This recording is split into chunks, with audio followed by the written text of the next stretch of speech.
안녕하십니까. 10월 11일 네트워크 매거진 시작합니다. 서울시가 지난 10년 동안 꾸준히 증가한 임기제 공무원 정원을 축소하고 근무기간 연장 기준도 강화하기로 했습니다.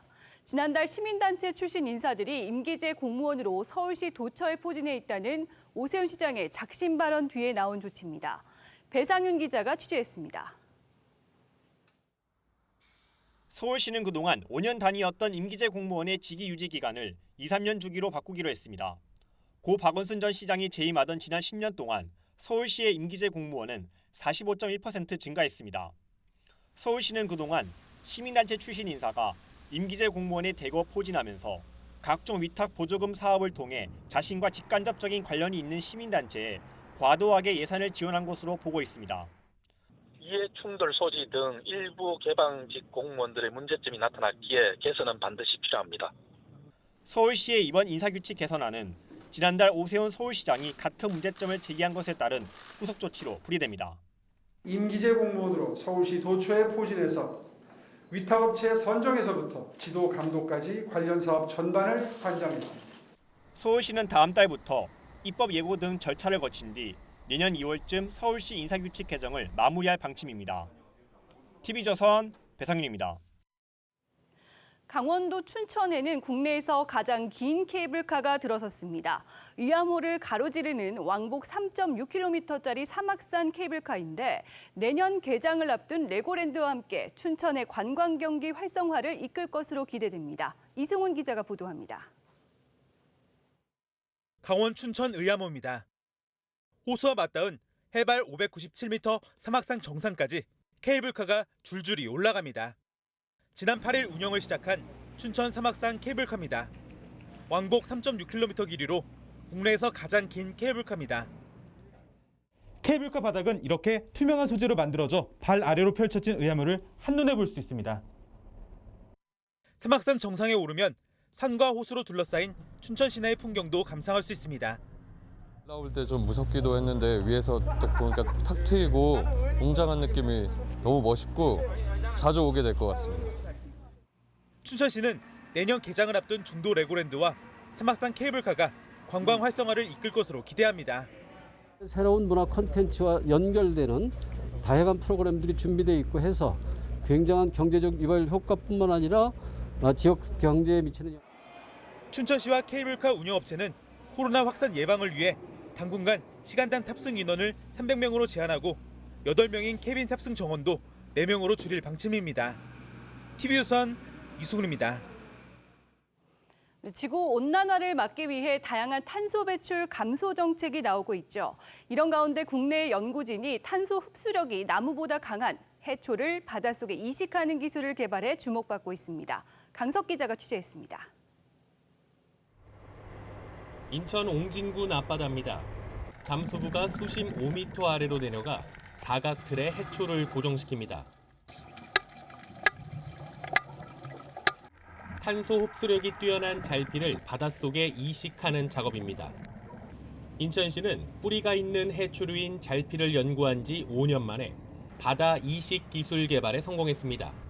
매달 한 5회 정도 모니터링을 할 거거든요. 얼마나 잘 번식하고 얼마나 뿌리가 잘 잡혔는지. 1제곱킬로미터 면적의 잘피가 자라면 연간 8만 3천여 톤에 이르는 탄소를 흡수합니다. 같은 면적에 심는 나무보다 2배 이상 많습니다. 이곳에 잘피와 같은 해양식물 20제곱미터를 심어 놓으면 3, 4년 뒤에 10,000배 이상 번식해 바다숲이 조성됩니다. 해초나 갯벌 등이 흡수하는 탄소인 블루카본은 온실가스 감축에도 효과가 큽니다. 해양 생태계가 흡수하는 이산화탄소의 양은 인류가 배출하는 이산화탄소의 3분의 1 이상을 흡수하는 것으로 알려져 있는데요. 인천시는 앞으로 탄소 중립 정책 확대를 위해 잘피숲 조성 사업을 연안 10곳으로 늘릴 방침입니다. TV조선 강석입니다. 네, 농촌 도로에서는 경운기나 트랙터 등 농기계 교통사고 위험이 큰데요. 해마다 전국에서 1,300여 명이 숨지거나 부상을 입고 있습니다. 그런데 사물 인터넷을 활용한 농기계 사고 감지 알람 시스템이 개발돼 피해 예방에 도움이 될 전망입니다. 오선열 기자가 보도합니다. 농사용 트랙터가 한적한 농촌 도로에 들어서자 교통 안내 표지판에 트랙터 주행 속도와 접근 거리가 표시됩니다. 사물 인터넷 기술을 활용한 농기계 교통사고 예방 시스템입니다.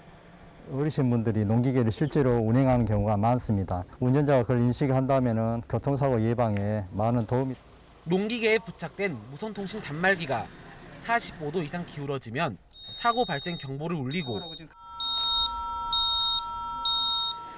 30초 이상 응답하지 않으면 보호자와 응급센터로 자동 통보됩니다. 단독으로 운전하다가 다쳤을 경우 누구한테 알려줄 수가 없잖아요. 운전하시는 운전자분들을 위해서도 이 시스템을 꼭 부착해야 돼요. 최근 5년 동안 전국의 농기계 사고는 5천 건이 넘었고 연 평균 1,300여 명이 다치거나 목숨을 잃었습니다. 사고율이 치명률가 높은데요. 이 기술은 사물 인터넷 기술을 활용한 것으로 자동으로 농기계를 접근을 감지하고. 농촌진흥청은 올해 말까지 농기계 교통안전사고 감지 알람 시스템을 시범 운영한 뒤 전국으로 확대할 방침입니다. TV조선 우선열입니다. 우리말은 외국인이 배우기 어려운 언어 가운데 하나라고 하죠. 전 세계 어디서든 AI와 대화하며 한국어를 배울 수 있는 어플리케이션이 개발됐는데 출시 2달 만에 외국인 가입자가 10,000명을 돌파했습니다. 김다로 기자입니다. AI가 문장을 불러주면 외국인이 따라 읽습니다. 옷이 싸고 예쁩니다. 옷이 싸고 예쁩니다. 인공지능이 발음과 억양, 유창성 등을 평가해 점수를 매깁니다. 원어민이랑 대화할 수 없으면 영어 연습 많이 못 하잖아요. 그러니까 억양이나 발음이 좋은지 아니면 연습도 할 수 있어서. 한국전자통신연구원이 개발한 대화형 한국어 교육 시스템입니다. 1990년대부터 축적해온 음성인식 데이터와 자연어 대화 처리 기술 등을 인공지능과 결합했습니다. 그러니까 인공지능이 사람의 말을 인식하고 그 의미를 이해하고 그다음에 그 맥락에 맞게 어떤 대화를 이끌어주는 사람하고 인공지능이 소통을 할 수 있는. 이 기술로 만든 교육용 어플리케이션은 출시 2달 만에 외국인 1만여 명이 가입했습니다. 스마트 기기만 있으면 전 세계 어디에서든 한국어를 배울 수 있습니다. 한국전자통신연구원은 앞으로 한국어 초급 수준인 인공지능의 성능을 중급 이상으로 향상시킬 계획입니다. TV조선 김다로입니다. 인천시는 지난 6일부터 친환경 교통수단인 수소 시내버스 운행을 시작했습니다. 인천시는 올해 3개 노선의 수소버스 5대를 투입하고 오는 2030년까지 수소버스를 2,200여 대로 확대하기로 했습니다. 인천시는 친환경 교통수단으로 전환을 위해 오는 2025년까지 수소 충전소도 20곳을 추가 구축할 방침입니다. 네, 이어서 네트워크 매거진 초대석 시간입니다. 대구 달서구는 시청사 이전 장소로 확정된 데 이어 KTX 서대구역 개통도 앞두고 있습니다.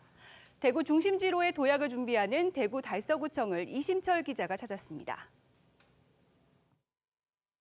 구청장님 안녕하십니까? 안녕하세요. 대구시청사가 달서구로 이전을 확정했습니다. 달서구는 어떤 준비를 하고 있습니까? 대구시청사가 이제 달서구 두정상부지로 확정되어졌고 올해 1월달에 이제 대구 산업선 중에 이제 호림역사가 이제 위치도록 확정되어지고 또 연말이면은 또 우리 또 KT 서대구 역사가 또 우리가 개통되는 그런 상태에 있습니다. 이런 해서 이제 대구 전체의 발전축이 석권으로 이동하고 있습니다.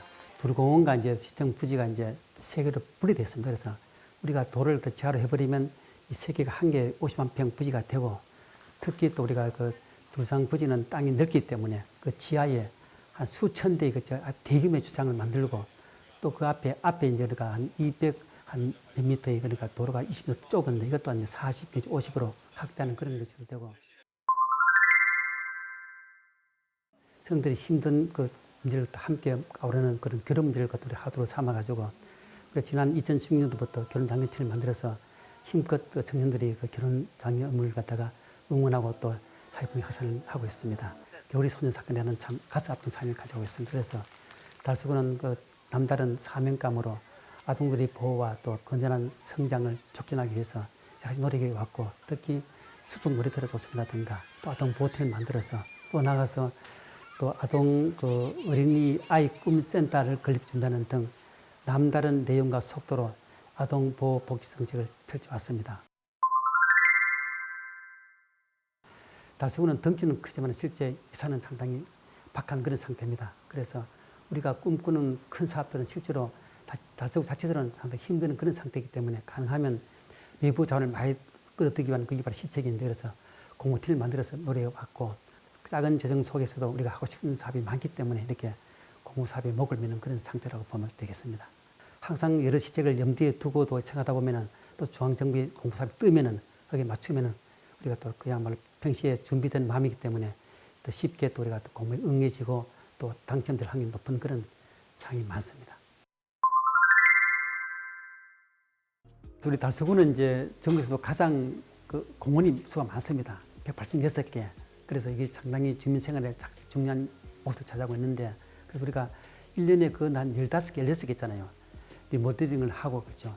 특히 또 물놀이장 그렇죠. 또 어린 놀이터 시설 개최 또 여러 가지 또 놀이 체육 기구를 놓아서 정말로 시민들이 그 생활에서 느끼는 여러 가지 스트레스를 갖다가 주변 그 집 가까이 공원에서 그 힐링하고 또 풀어내는 그런 공간으로 하기위해서 많은 노력을 하고 있습니다.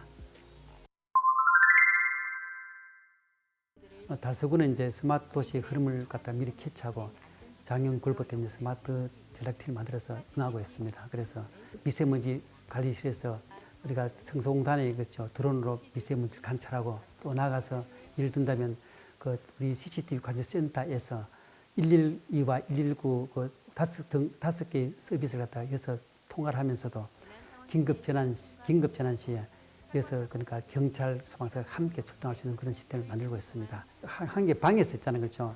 달서구에 한 2,000 몇백 대의 CCTV가 있잖아요. 달서구 골목에 다 깔려 있는 게 그렇죠. 여기서 우리가 다 여기서 한눈에 그렇죠. 참 다 보이거든요. 대구 서북간의 중심이고 있잖아요, 그죠? 이제 대구에 한 큰 축을 만들 때기 때문에 좀 더 형님다운 그렇죠. 그런 걸 하는 건데 특히 디자인 그렇죠. 디자인과 녹색 그렇죠. 이걸 좀 강조 싶은 것 같습니다. 왜냐하면 이제 도시는 이제 많은 사람이 함께 살기 때문에 그렇죠. 그 아름다움 그렇죠. 그 다음에 사람들이 모든 마음에는 자연을 찾는다 그렇죠. 그래 그걸 갖다 하면 정말로 달서구는 물론 뭐 큰 사업보다는 그렇죠. 일상생활에서 거리를 한 개 걷더라도 그렇죠. 도시 거리 아름다움 그렇죠. 또 녹색의 푸른 기운 느낀다면 그야말로 이것이 바로 도심이 찾는 그런 어떤 행복한 아니겠나 싶습니다. 기능 못지않게 어떤 외적인 요소 해가지고 그냥 지나가도 내가 이 지역에 산다 하는 어떤 자부심 그렇죠. 이걸 심을 수 있는 그런 어떤 디자인도 우리가 아무쪼록 그쪽 심할 때 좀 강하게 강요해서 그런 어떤 도시 환경을 만들어갈 그런 마음을 갖고 있습니다. 부장님 오늘 말씀 감사합니다. 예, 감사합니다. 네, 오늘 네트워크 매거진 여기서 마치겠습니다. 다음 주 월요일에 뵙겠습니다. 감사합니다.